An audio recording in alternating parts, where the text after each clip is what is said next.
Hello there and welcome back to another one of my videos. Today I'm back in my dedicated sketchbook which has all my paintings of buildings and landscapes in it. Because the other day I found a photograph on Pinterest that was originally posted by The Guardian, and it was a photograph taken on a street in Bristol in 1866, and it stood out to me because the buildings and the whole scene was just so quintessentially like dirty, grimy English Industrial Revolution time. That sentence was just a lot of adjectives, but anyway, you get the point. But it just looked so appealing to me and I knew I needed to sketch it, so here we are sketching it. The other reason I did choose this photograph as well is because obviously it lacks a lot of colour. It's basically just black and white, so I thought this would be a good challenge for me to use less greens, because a lot of my buildings and landscapes, they have a lot of green in them and sometimes a bit too much green in my opinion. So I thought for this painting, let's just get rid of all the greens and we'll just stick with brown and black tones.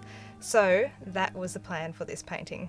So I started out how I always start out, and that's by sketching it. I tried to do a very light sketch. Once again, I'm not entirely sure why I bother filming the pencil sketches anymore because they don't turn out that well, but anyway, so I started off with a pencil sketch and then I went over those pencil lines with my fine liner. In this whole painting, I was using a mixture of 0.1 and 0.05 nib size, in case you're wondering. This painting also was definitely a bit of a challenge because of how the picture was originally taken. There was a certain perspective of how the buildings looked against one another. Once again, when I'm trying to explain like the process behind my painting, I'm always second guessing myself because I'm not like a proper artist and I'm probably using all the wrong words, but I'm really hoping you get the idea. Anyway, so it was a bit of a challenge to try and keep all the lines exactly how they need to be, so not accidentally putting any diagonal lines where they shouldn't be, or not having parallel lines in some areas and non-parallel lines in others. So I was constantly just second guessing myself and making sure that all the lines sort of match up with each other so that the perspective of the actual end picture would be correct. So once I got the basic structure down of all the buildings, I then tried to put in a bit of detail with the fine liner as well. So this was mainly just roughly sketching out like brickwork or stains on the building. I was just trying to add a bit of grime and dirt and detail through ink before I added the watercolour to the painting. So you may notice that by the time I came around to the watercolour, half of the picture was quite well detailed with ink, while the other half was very basic and blank. The only reason for that one is that I got bored of using ink halfway through and I really wanted to get into the watercolouring part, so I thought I'll just leave the left-hand side till later and I'll do the right-hand watercolour and then come back to it. So it's me just getting impatient really. It's a bad thing and I really need to stop doing that, but that's how I worked on this one. So with the watercolour, I tried to put down like a base colour for each of the buildings first. I got a bit carried away with doing like the details for the chimney, but I was trying to just get my browns and greys and blacks in order in my mind to know like how things are going to look at the end.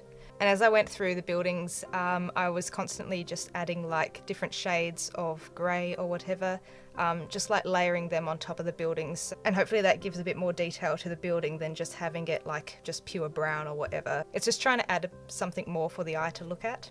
I was also particularly nervous about painting the roofs because I did want a lot of detail in them, but I'm still trying to get my head around like how to add detail in like an aesthetic sort of manner.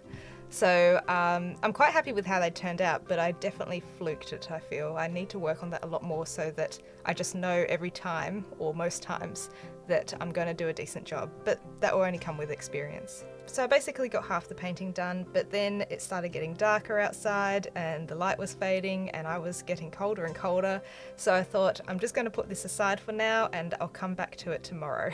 Having said that, I didn't end up properly coming back to it until like a week later, but that's okay because in hindsight, if I tried to do it the next day, I would have rushed it and it wouldn't have turned out as well. So I'm happy that I left it for a week because I got to finish it in my own time and just not feel rushed in the process. So that was nice.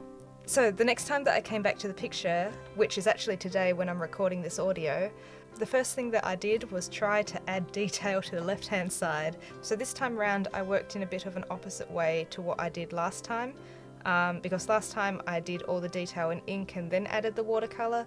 This time I added the watercolour first and then went over it in ink to add some detail to the picture. So again, I was just adding base colours to the front of the building, then layering some watercolour on top of that to add some details, and then scratching in some ink to just add a bit more detail to the image. And then at the end I added some final touches of guttering and window panes and everything, and it was done. I didn't time how long this painting took, but I'd say it was a good few hours. But I'm so pleased with how it turned out. Honestly, I don't think it could have gone better. Even though it's a group of buildings which I'm used to painting, the fact that there's just so little colour in it, it just feels very different and fresh. And now it's probably one of my favourite pages in my sketchbook. I think I will end up making a print of this one actually, because yeah, I'm very, very happy with it. So as always, thank you very much for watching this video, and I will see you again in the next one. Bye!